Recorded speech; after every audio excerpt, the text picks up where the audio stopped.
Hari keluarga kita rayakan di Harganas ke-32. Cinta kasih dan kebahagiaan menjadi dasar kehidupan untuk Cianjur dan Indonesia.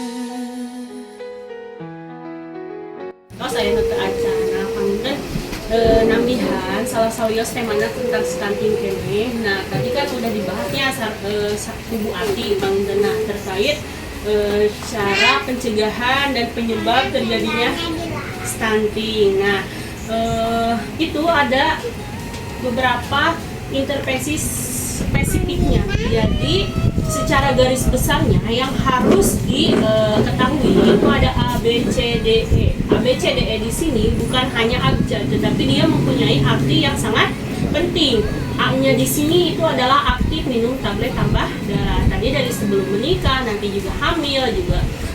Bahkan kan saat ini itu diupayakan dari sejak SMP ya, itu sudah diberi tablet tambah darah. Karena apa? Karena menjaga, karena perempuan itu ada head, ada melahirkan juga ya, itu keluarnya darah supaya tidak terjadinya kekurangan darah atau anemia tadi. Kemudian ada B, nanti ketika tetehnya hamil itu bumil harus periksa ke posyandu atau ke bidannya secara rutin minimal 6 kali. Nah, jadi selama 9 bulan tidak pernah sama sekali diperiksa. Jangan sampai seperti itu, karena itu salah satu menjaga untuk tidak terjadinya nanti anaknya stunting. Nah, kemudian ada C.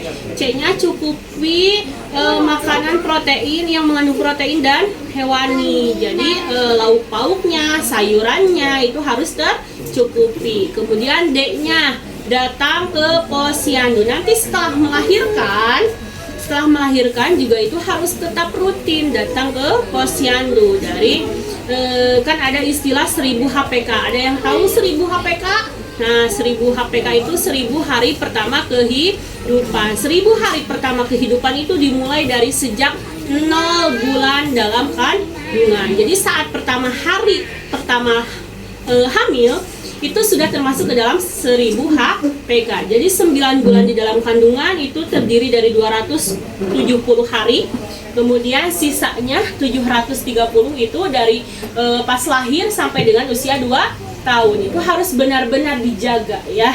Nah, kemudian E-nya itu ASI eksklusif atau tadi sudah dikatakan juga bahwa bayi sudah lahir itu 1 sampai 6 bulan diwajibkan diberi ASI eksklusif. Jadi jangan dibantu oleh susu formula kalau bisa ya. Jadi ASI full ASI dari ibunya. Kalau misalkan tidak ada, nanti bisa dikonsulkan, karena kan sekarang di setiap desa, di setiap wilayahnya entos aya kader TPK, tim pendamping keluarga. 4 sasaran untuk mencegah terjadinya stunting. Nah, eta naon wae? Aya catin, kemudian aya ibu hamil. Nanti setelah ibu hamil ada ibu pasca salin ya, sekaligus pendampingan baduta, dan yang terakhir pendampingan balita sampai dengan usia 5 tahun. Tapi untuk mencegah terjadinya stunting itu harus diminimalkannya sampai dengan usia 2 tahun. Kalau 2 tahun ke atas kumaha atuh, masih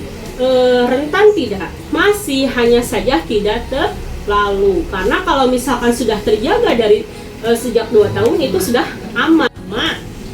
Anaknya dengan anak yang normal pada biasanya itu ciri yang paling mendasar itu adanya pada tinggi badan. Jadi tinggi badannya itu tidak sesuai. Misalkan nih ada bayi 14 tahun atau 14 bulan 14 bulan ya, tinggi badannya hanya misalkan nanti ketika sudah menikah tetap harus diperiksa ya ke posyandu, badai kabu dokter, badai kabu bidan lah, terserahnya, yang penting harus diperiksa. Nah kemudian setelah itu akang sareng teteh juga nanti harus dipersiapkan setelah melahirkan.